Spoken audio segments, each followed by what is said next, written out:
everyone. Dr. Jones here with another weekly video message. And this weekly video message has to do with a story I heard from my sister. My sister was going to Dunkin Donuts. And now it's the Dunkin Donuts she goes to every morning before work, and sometimes it gets really busy and the drive-through line backs up.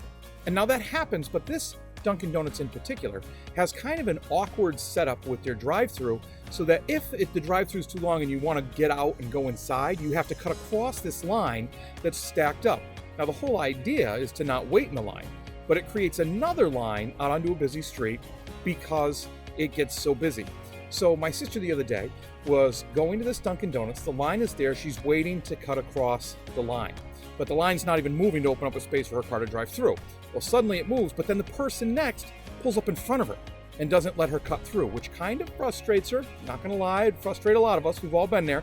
But she decides to wave to the guy and say, hey, I just want to cut through. And so he backs up and lets her. She pulls around, goes inside, and the place is slammed. There's a line inside, and everybody's working as hard as they possibly can to get people in and out. But it's just too much. They're overwhelmed, they're working hard, and everybody's negative. People are being nasty to them because they have to wait, because everybody's so wrapped up in what they want to do. They're not noticing the effort that these other people are putting in. They're looking at what they get as a return without looking at what others are trying to get to them. So she waits in line, and she decides, after getting a little frustrated, she says, oh man, I gotta wait in line. Oh, this is so slow. Look at these people working. She starts to empathize with them. Not sympathize, but empathize.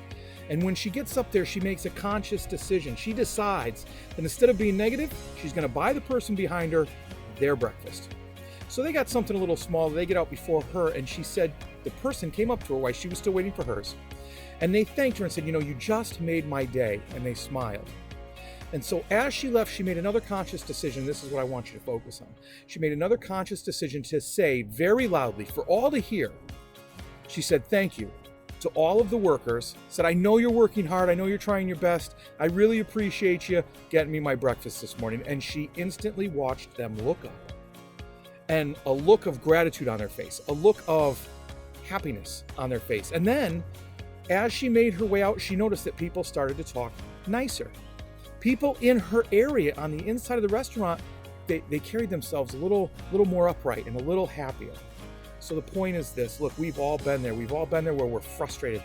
We're full of anxiety because we're trying to get somewhere. We're trying to do our thing, and maybe we're a little nastier. What I'd like us all to concentrate on is how much we can improve somebody else's attitude and experience in life through small gestures. All she had to do was say thank you. And so what I want you to think about is, next time that you're in a situation like this, step back, take a breath, and empathize. Think about what it would be like in that other person's shoes and what would make it better for you. Now here's the tough part, and here's the challenge. Then do it. It's these small acts. It's these thank yous when people don't expect it.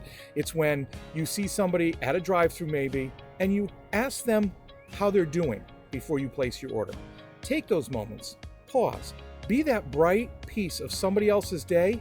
And the amazing thing is you don't just affect that person, you affect everybody who hears you. So next time you're in a crowd and you get a chance to call out somebody for doing a good job, make sure you do it. You'll elevate the person, everybody around you, but more importantly, yourself. Hey, look, thanks. I appreciate you taking the time to listen to these. I never take you for granted. If you found any value, please tell me about it. Tell me how your experience of lifting others up through small actions worked for you, and then spread it around, share it with other people. Remember, be purposeful, act with integrity, and continue to build your character. You have a great day.